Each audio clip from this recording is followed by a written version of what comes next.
Capítulo 10. Autodisciplina. A que tipo de preparação uma pessoa deve se submeter antes de ser capaz de avançar com definição de propósito? A pessoa deve ter domínio sobre si mesma. Este é o segundo dos 7 princípios. A pessoa que não domina a si mesma jamais poderá ser líder de outras. A falta de autodomínio é por si só a forma mais destrutível de indefinição. Por onde uma pessoa deve começar quando ela quer iniciar um controle sobre si mesma? Dominando os 3 apetites responsáveis pela maior parte da falta de autodisciplina das pessoas. Os 3 apetites são o desejo por comida, o desejo pela expressão do sexo e o desejo de expressar opiniões imprecisas. O homem possui outros apetites que ele necessita controlar? Sim, muitos outros, mas esses 3 são os que devem ser conquistados primeiro. Quando um homem torna-se mestre desses 3 desejos, ele desenvolveu autodisciplina o suficiente para conquistar todos aqueles desejos de menor importância. Mas esses desejos são naturais, eles devem ser satisfeitos se a pessoa está saudável e feliz. Tenha certeza de que eles são desejos naturais, mas eles também são perigosos porque as pessoas que não possuem autodomínio possuem uma tendência a se alienarem nesses desejos, tornando-os vícios. O autodomínio contempla um controle suficiente, tal que todos os desejos podem ser satisfeitos de forma a cumprir com as necessidades básicas, alimentando o corpo com o que é necessário e segurando aquilo que é excesso.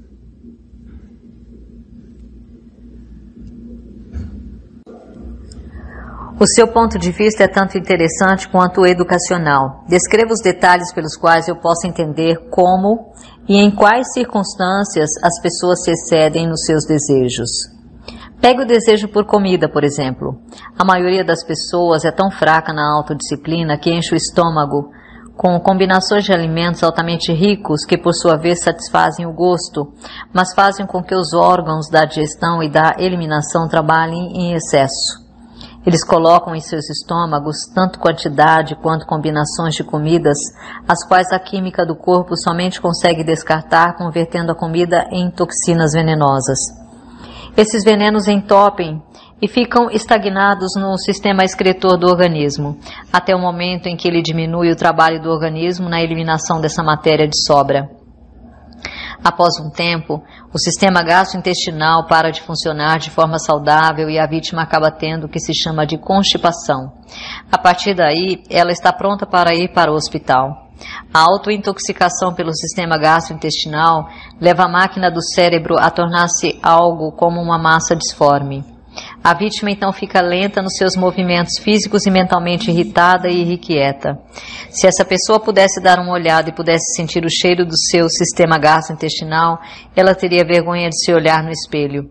Os sistemas excretores das cidades não são os lugares mais agradáveis, quando eles tornam-se sobrecarregados ou entupidos, mas eles são limpos e suaves quando comparados ao sistema gastrointestinal quando está sobrecarregado ou constipado.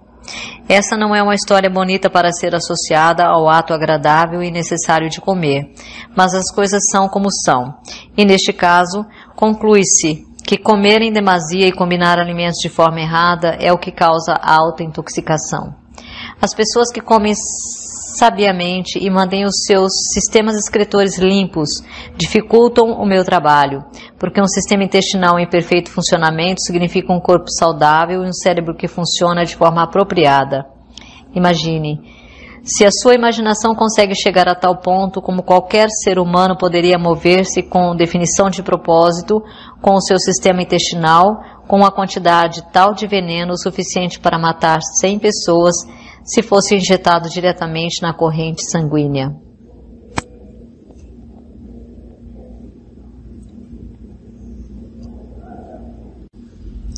E todo esse problema é o resultado da falta de controle sobre o apetite por comida?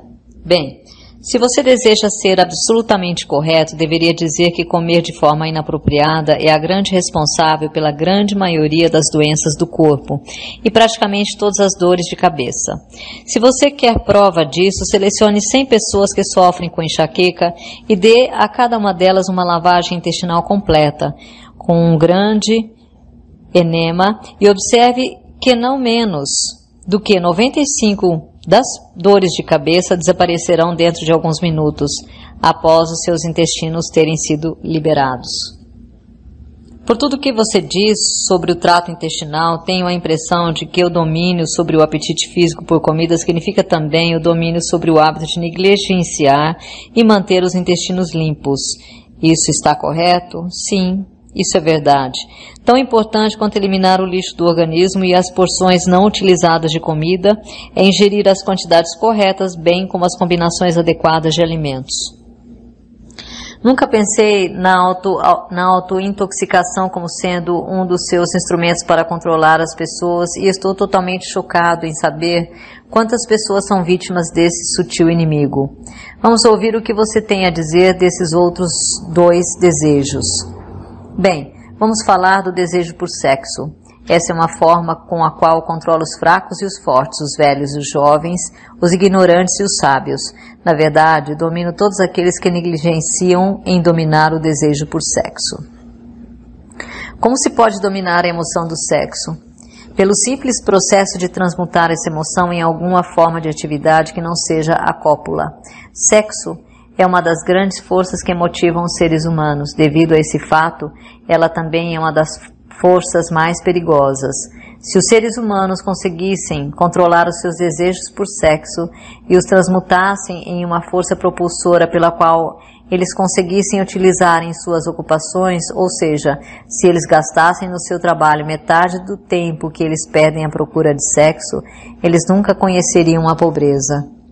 Pelo que estou entendendo, quer dizer que existe uma relação entre sexo e pobreza? Sim. Onde o sexo não está sob controle.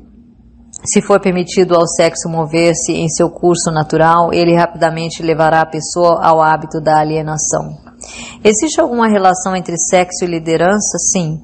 Todos os grandes líderes em todos os caminhos da vida são altamente sexuados, mas eles seguem o hábito de controlar os seus desejos por sexo, transformando-os em uma força propulsora que os motiva nas suas ocupações.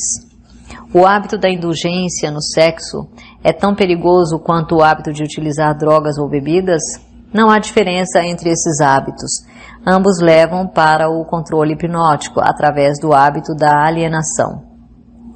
Por que o mundo olha para o sexo como algo vulgar? Devido ao abuso vulgar que as pessoas fizeram dessa emoção. Não é o sexo que é vulgar, é o indivíduo que negligencia ou se recusa a controlá-lo e guiá-lo. Você quer dizer pela sua afirmação que não se deve satisfazer o desejo por sexo? Não. Eu quero dizer que sexo, como todas as outras forças disponíveis para o homem, deve ser entendido, dominado e feito para servir ao homem. O desejo por sexo é tão natural quanto o desejo por comida. Esse desejo não pode ser aniquilado, assim como não se pode parar um rio de fluir. Se a emoção do sexo fosse desligada de seu modo de expressão natural, ela se quebraria em outras formas menos desejáveis, assim como um rio, se represado, procura quebrar e fluir na volta da represa. A pessoa que possui autodisciplina entende a emoção do sexo, a respeita e aprende a controlar e a transmutá-la em atividades construtivas. Quais são os prejuízos decorrentes do desejo excessivo do sexo? A maior parte dos danos é que ele priva a fonte de uma das maiores forças propulsoras do homem e gasta, sem uma compensação adequada, a energia criativa do homem. Ele dissipa a energia necessária pela natureza para manter a saúde física. O sexo é a força terapêutica mais útil da natureza, mas em excesso diminui a energia magnética, que é a fonte de uma personalidade atrativa e agradável. Ele remove o brilho dos olhos e acaba gerando discórdia no tom de voz de uma pessoa. Destrói o entusiasmo, acaba com a ambição e leva inevitavelmente para o hábito da alienação em todos os assuntos. Eu gostaria que você respondesse a minha questão de outra forma, dizendo-me quais os fins benéficos que a emoção do sexo pode trazer, se for dominada e transmutada. O sexo controlado fornece a força magnética que atrai as pessoas uma para a outra. É o fator mais importante de uma personalidade agradável. Ele dá qualidade ao tom de voz e capacita uma pessoa a conseguir, através da voz, incitar um sentimento desejado. Ele serve melhor do que qualquer coisa para dar força motivacional aos desejos de uma pessoa. Ele mantém o sistema nervoso carregado com a energia necessária para dissipar a energia através de todo o corpo, mantendo-o funcionando apropriadamente. Ele afia a imaginação e capacita uma pessoa para criar ideias úteis. Ele fornece agilidade e definição para os movimentos físicos e mentais. Ele fornece à pessoa persistência e perseverança na busca por um objetivo maior na vida. Ele é um grande antídoto para todas as formas de medo. Ele fornece imunidade contra o desencorajamento. Ele fornece resistência física e mental nos momentos em que se passa por alguma forma de fracasso ou revés. Ele fornece as qualidades necessárias para lutar sob quaisquer circunstâncias, aumentando a capacidade de autodefesa. Em resumo, ele faz vencedores e não perdedores. Essas são todas as vantagens que você afirma estarem relacionadas à energia do sexo controlado? Não. Elas são somente alguns dos benefícios mais importantes que ele fornece.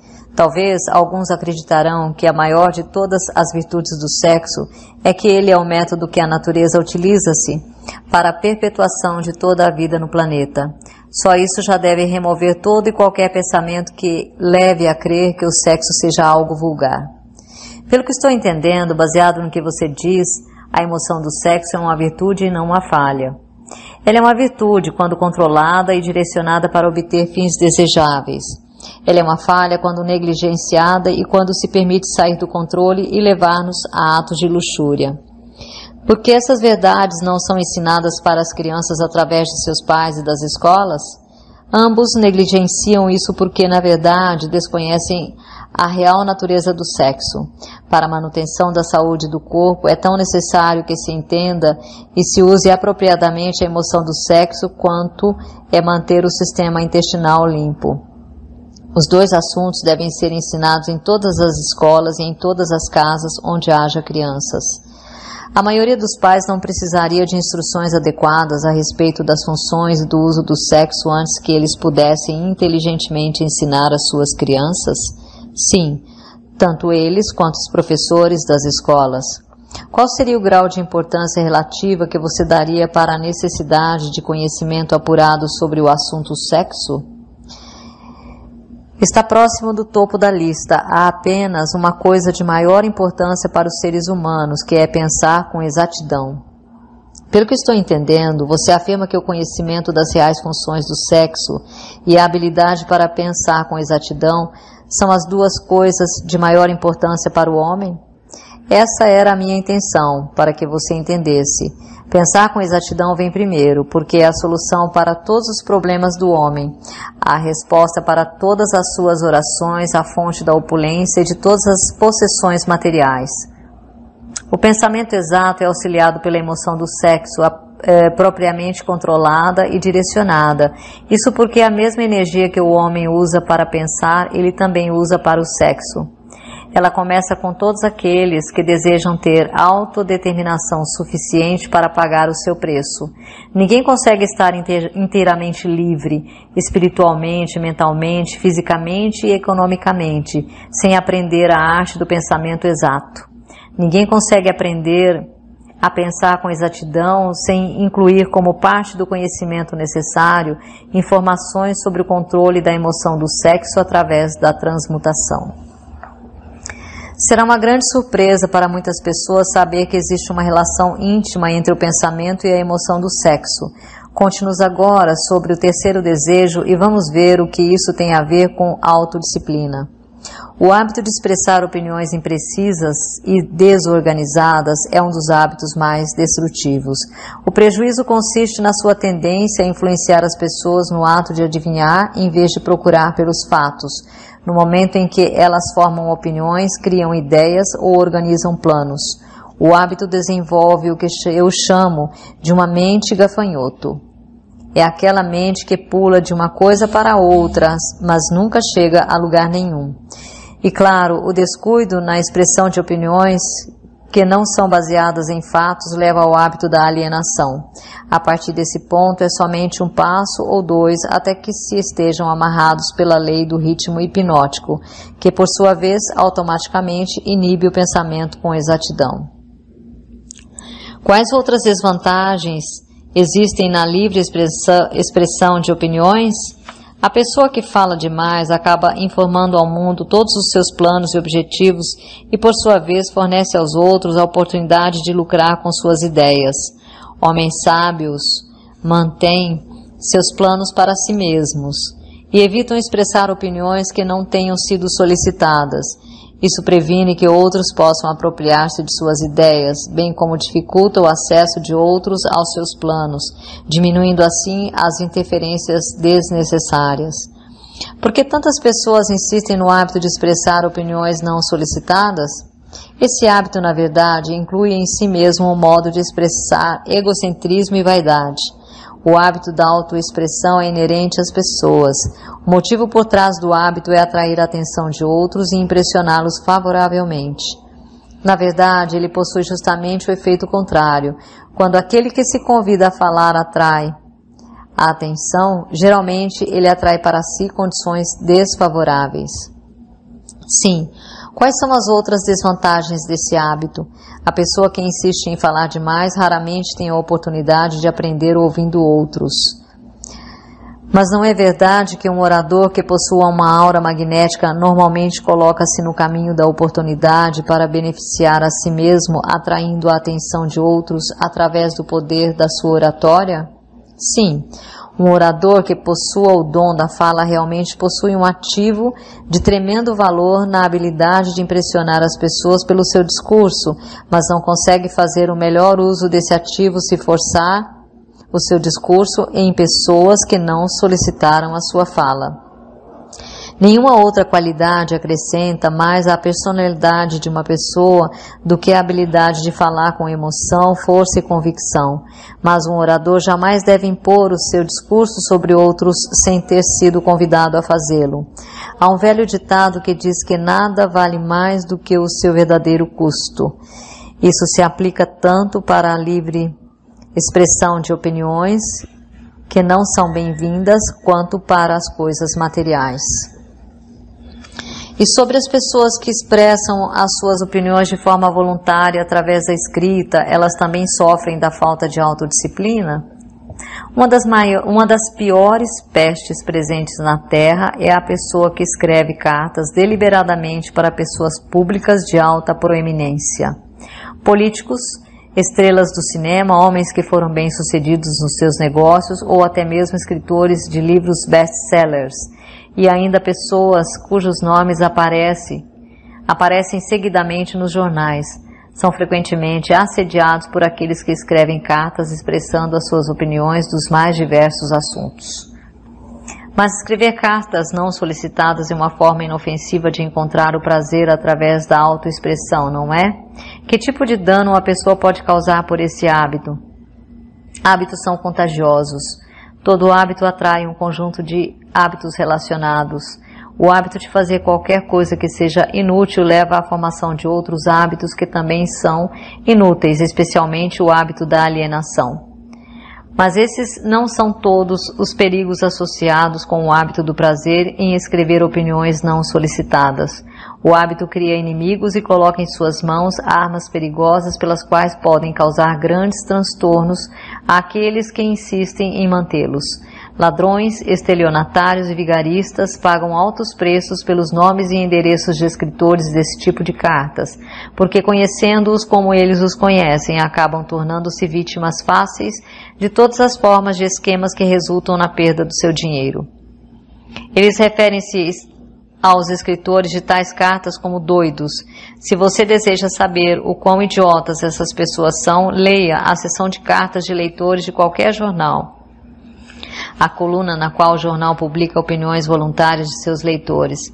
E você verá por si mesmo como os escritores de tais cartas antagonizam pessoas e trazem para si a oposição de muitas outras.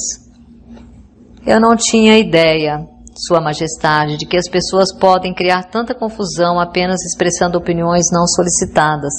Mas agora que você trouxe o assunto à tona, lembro-me de ter escrito para o editor de uma proeminente revista uma carta de crítica, que obviamente não havia sido solicitada, e que no futuro custaram-me um belo trabalho e um emprego na sua empresa, que me geraria um alto salário. Esse exemplo é perfeito. O lugar adequado para começar a autodisciplina é exatamente onde você está. O modo para começar é exatamente reconhecendo a verdade de que não existe nada para sempre ou nada de diabólico exceto o poder da lei natural, em toda a criação e em todos os universos.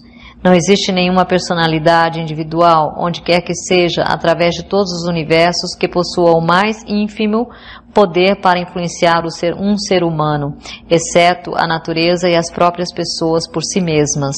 Não existe ser humano algum agora vivendo ou que já tenha vivido, e absolutamente ser humano algum que venha a viver em qualquer ponto do planeta que tenha o direito ou o poder de privar o outro de seu privilégio de exercitar o pensamento livre e independente.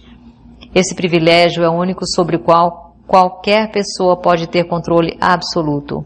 Nenhum ser humano adulto jamais perde o direito da liberdade de pensamento, mas muitos perdem os benefícios desse privilégio, ou por negligenciá-lo, ou porque já foi tirado deles por seus pais ou instrutores, antes mesmo da idade do entendimento.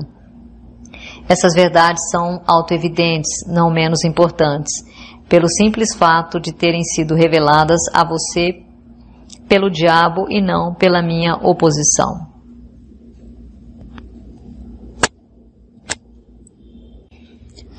Mas no que as pessoas vão se sustentar no momento de uma emergência quando elas não souberem para onde nem a quem apelar? Deixe que elas se apoiem na única fonte de força disponível para qualquer ser humano. E o que é essa força? Eles mesmos, a força de seus próprios pensamentos, a única força que eles podem controlar e na qual eles devem se sustentar. A única força que não pode ser nunca pervertida, modificada, mexida e falsificada por outros seres humanos mal intencionados. Tudo o que você diz parece lógico, mas por que eu deveria vir justamente para o diabo para descobrir tais verdades tão profundas? Vamos voltar para os 7 princípios. Você revelou a informação suficiente que mostra claramente que o segredo de como quebrar o poder do ritmo hipnótico está justamente embutido nos 7 princípios. Você mostrou também que o mais importante de todos esses princípios é a autodisciplina. Agora, vá em frente e descreva os outros 5 princípios que você ainda não mencionou e indique quais as suas funções para auxiliar uma pessoa a adquirir a autodisciplina. Primeiro, deixe-me resumir essa parte da minha confissão revelada até o presente momento. Eu lhe contei francamente que meus 2 instrumentos mais efetivos para dominar os seres humanos são o hábito da alienação e a lei do ritmo hipnótico. Mostrei a você que se alienar não é uma lei natural, mas um hábito feito pelo homem que o leva, por sua vez, a submeter-se à lei do ritmo hipnótico. Os 7 princípios são os meios pelos quais o homem pode quebrar o padrão do ritmo hipnótico e assumir novamente o controle de sua própria mente. Como você pode ver, dessa forma, os 7 princípios são os 7 passos que levam as vítimas do ritmo hipnótico a abrir a fechadura de suas prisões autoimpostas. Os 7 princípios são a chave mestra que abre as portas para a autodeterminação espiritual, mental e econômica? Isso é verdade? Sim. Essa é a outra forma de dizer a verdade.